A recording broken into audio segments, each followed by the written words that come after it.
श्री राम दोस्तों, राधे राधे। कैसे हैं आप लोग? आशा करते हैं कि अच्छे ही होंगे। और आज मेरी सुबह की शुरुआत हो गई है, तो मैंने थोड़े से गर्म पानी पिए हैं और चाय वाय पी लिया है। और फिर इसके बाद आगे के काम शुरू करते हैं। तो आज हम ऐसे ही बैठे रहे तो मुझे एक ऐसे ही दिमाग में एक ख्याल आया कि सावन के महीने में कजरी वजरी होता था। तो कजरी नागपंचमी से हमारे त्यौहार शुरू होते हैं। और फिर कजरी, और फिर इसके बाद तीज, रक्षाबंधन। तो ये जो सारे त्यौहार हैं ये सावन के महीने में ही सारे त्यौहार शुरू होते हैं। तो जब हमारे यहाँ कजरी पहले होता था तो कजरी गाया जाता था। जिस दिन कजरी के नागपंचमी के दिन तो नाग भगवान का पूजा होता था। दूध और धान का लावा जो होता है ना, उसको दूध में डाल के, और पहले तो हम लोग क्या करते थे कि दिए में घर के चारों तरफ चढ़ा देते थे। लेकिन अब क्या होता है कि फ़ोटो चिपकाते हैं और फ़ोटो पे ही दूध गिरा देते हैं। और हमारे यहाँ होता था कि दिए में, मिट्टी का जो दिया नहीं होता, उसमें दूध और लावा भर के और जगह जगह चढ़ा देते थे घर के चारों कोनों पे। तो ये सोच के कि ये नाग देवता को चढ़ाया जाता। और एक जगह और था टीला, जिसको बोलते थे, मिट्टी का टीला जो होता है। तो मिट्टी के टीले पे जो वहाँ नाग देवता, बहुत लोगों ने देखा था कि मिट्टी के टीले पे नाग देवता बहुत बड़े बड़े ऐसे उनका सर रहता था, बाल रहता था। तो बहुत सारे लोगों ने देखा था। तो वहाँ भी हम लोग जाके उनको दूध और लावा अर्पित करते थे। और यहाँ क्या है कि हम लोग फ़ोटो पे चढ़ा के और दूध और लावा नागपंचमी के दिन वैसा उनका पूजा करते हैं। घर में खाने में नॉर्मल पूड़ी, खीर और सब्जी बनती है। आपको जो इच्छा हो, जो आपके यहाँ बनता है बनाइए। हमारे वहाँ भी ऐसे ही बनता था, यहाँ भी ऐसे ही बनता है। लेकिन रोटी नहीं बनती है नागपंचमी के दिन। तो हम लोग भी रोटी शुरू से कभी बनाया नहीं हम लोगों ने।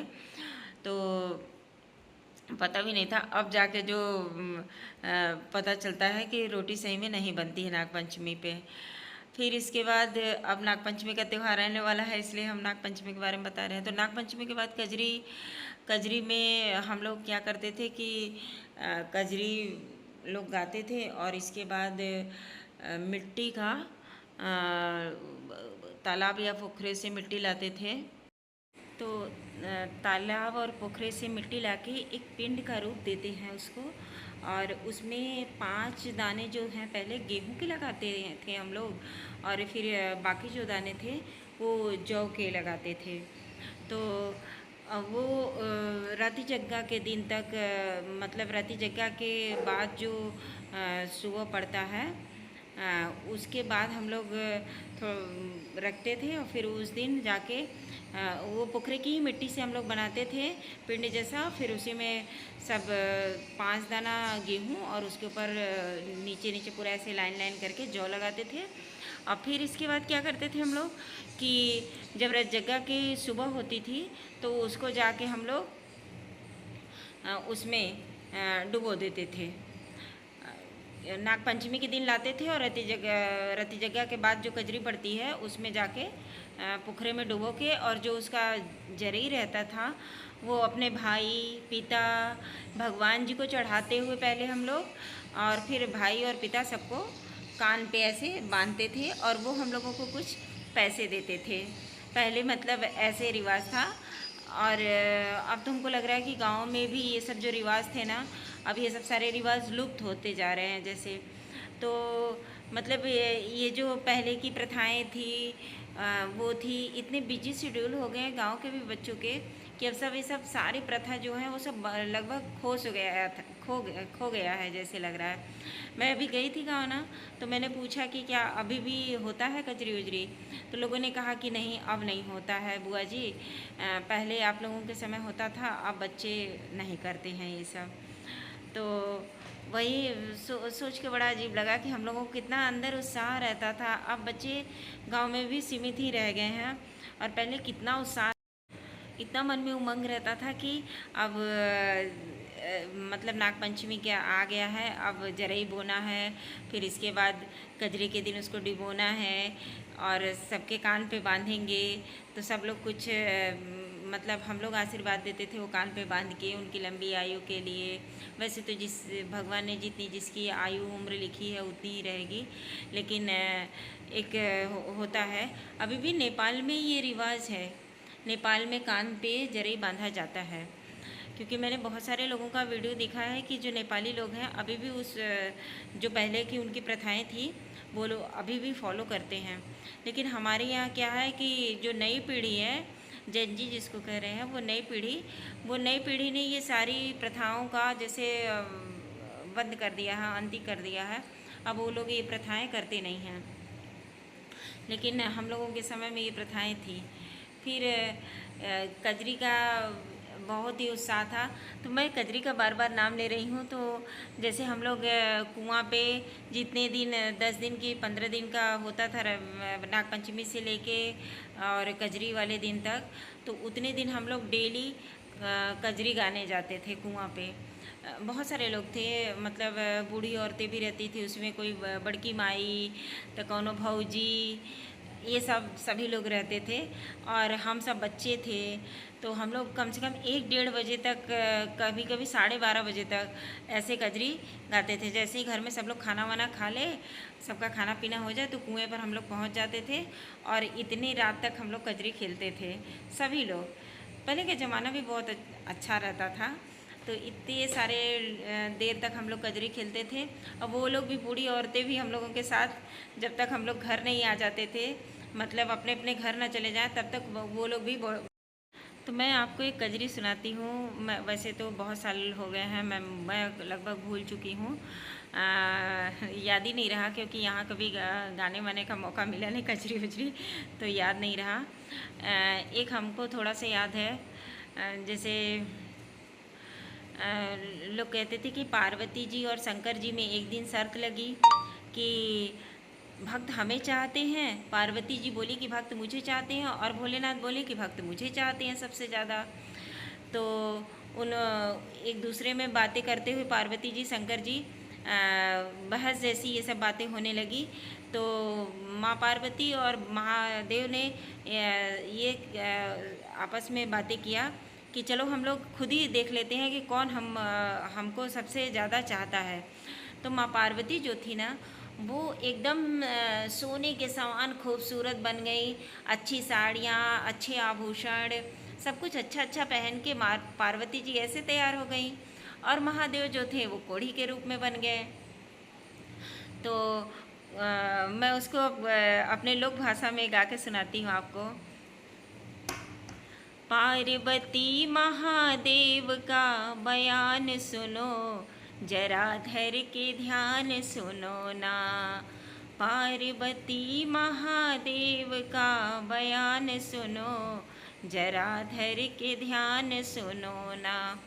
रूप कोढ़ी का बना के पहुँचे गंगा तट पे जाके, रूप कोढ़ी का बना के पहुँचे गंगा तट पे जाके। पार्वती बनी सोने के समान सुनो, जरा धर के ध्यान सुनो ना। पार्वती महादेव का बयान सुनो, लोग देखने को आए, नजर गौरा से मिलाए। लोग देखने को आए, नजर गौरा से लड़ाए। मेरे साथ चलो, फिर लोग देखते हैं गौरा जी को, इतनी खूबसूरत थी, इतनी खूबसूरत थी। राजा महाराजा, नर किन्नर और इसके बाद राक्षस, सब लोग आते और पार्वती जी को देख के एकदम मोहित हो जाते।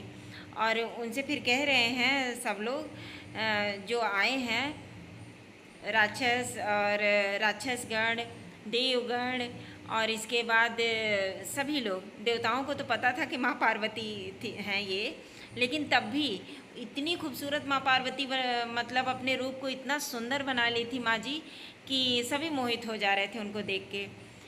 तो क्या बोलते हैं सब लोग, मेरे साथ चलो ले लो घर मकान, सुनो जरा धर के ध्यान सुनो ना।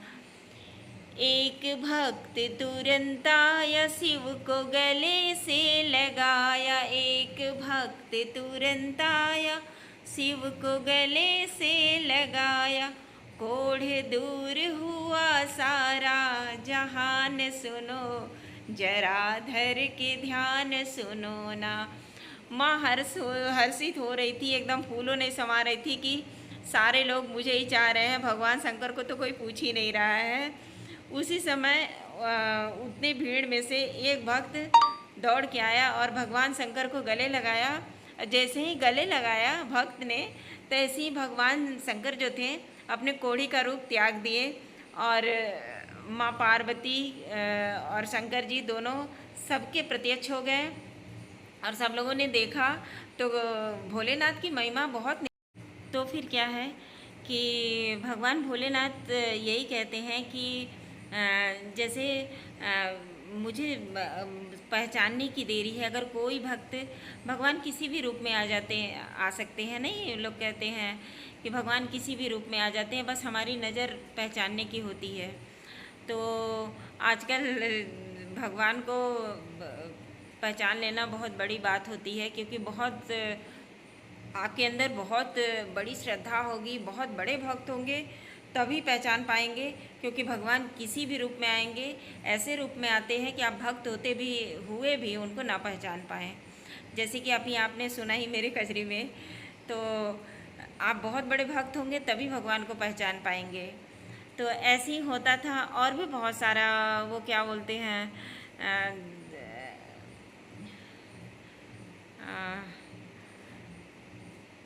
अरे नक्कल होता था। नकल मतलब बहुत कुछ होता था।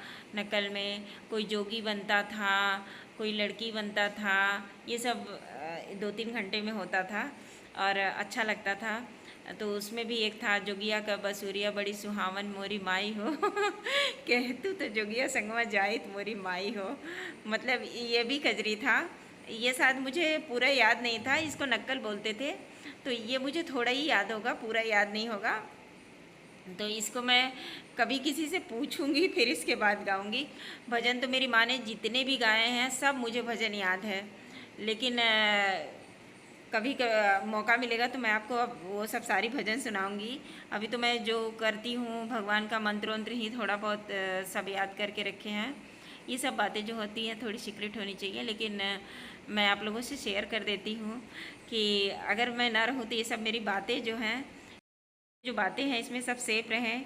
और कभी भी कोई भी खोलेगा तो सोचेगा कि हाँ हमारे समय में ये मौका है हमको, तो इस मौके से भी हम चूकना नहीं चाहते हैं इस मौके का फ़ायदा उठाना चाहते हैं। और अच्छा भी लगता है आप लोगों से बातें करके। मुझे लगता है कि मुझे इतने लोग फॉलो करते हैं, सब्सक्राइब करते हैं, तो मैं कुछ अच्छा बोलूँ तो मेरे आप लोगों से।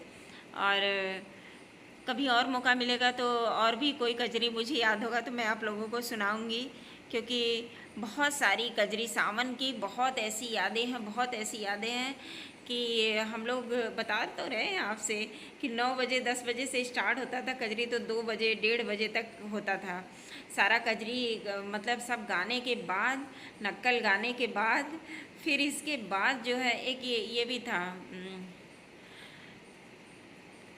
हाँ, हरे रामा कौने शहर से आया, नहर में पानी रे हरे। हरे रामा कौने शहर से आया, नहर में पानी रे हरी। जवने सहरिया में मुरसैया करे नौकरिया रामा। हरे रामा ओही शहर से आया, नहर में पानी रे हरी। हरे रामा ओही शहर से आया, नहर में पानी रे हरी। कह तो रहे हैं कि 25-30 साल एक एक लाइन है। कजरी तो इतना है कि अगर मैं याद करूं तो शायद मेरे माइंड में आ जाए, लेकिन मैं सुनाने बैठूं तो ये 15 दिन की जो कजरी है रोज़ एक एक ठो आप लोगों को सुनाऊं। तो ये हमारी जो लोक भाषाएं हैं ना, कहीं लुप्त होती जा रही हैं। तो ये लोक भाषाएं जो लोक कजरी, लोकगीत, ये सब कहीं लुप्त होता जा रहा है। तो हमारा जो पहले का भाषा था, तो हम लोग ऐसी खड़ी हिंदी नहीं बोलते थे। कहीं जाना है तो कहाँ जात हो, का करत हो, का हाल चाल है आज क्या हो रहा, आज का होता।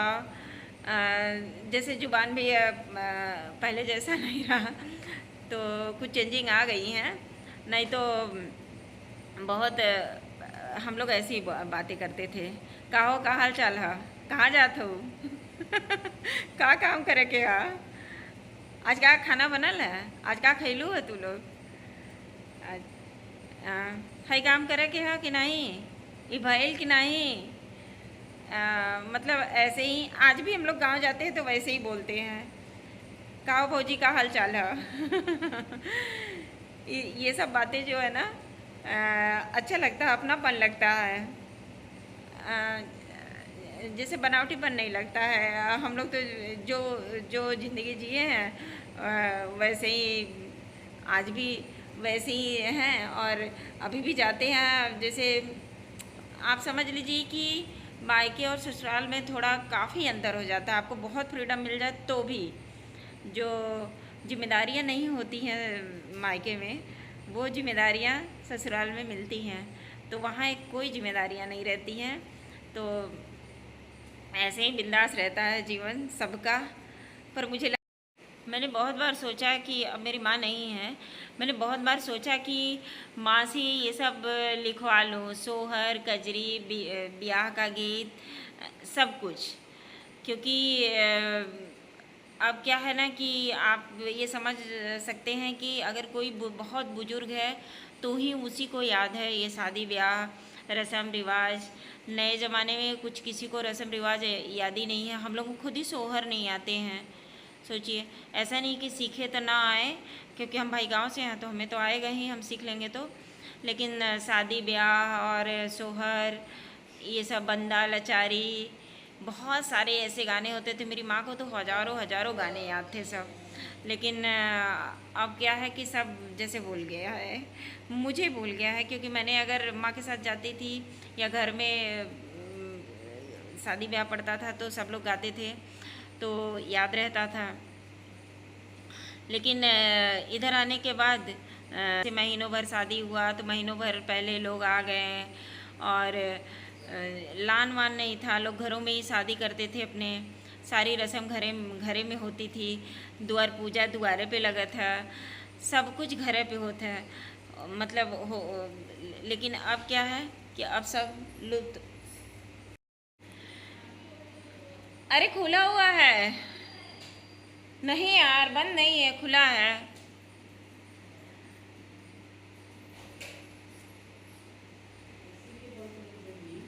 रेखा आओ।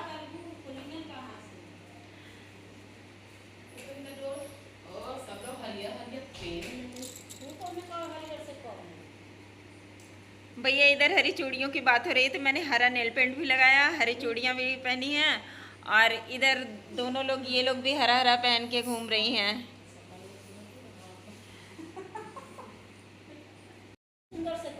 नहीं, अपने जब जाती हैं कहीं ना तो अपना वीडियो बनाती हैं, सब जगह जाती हैं बनाती हैं।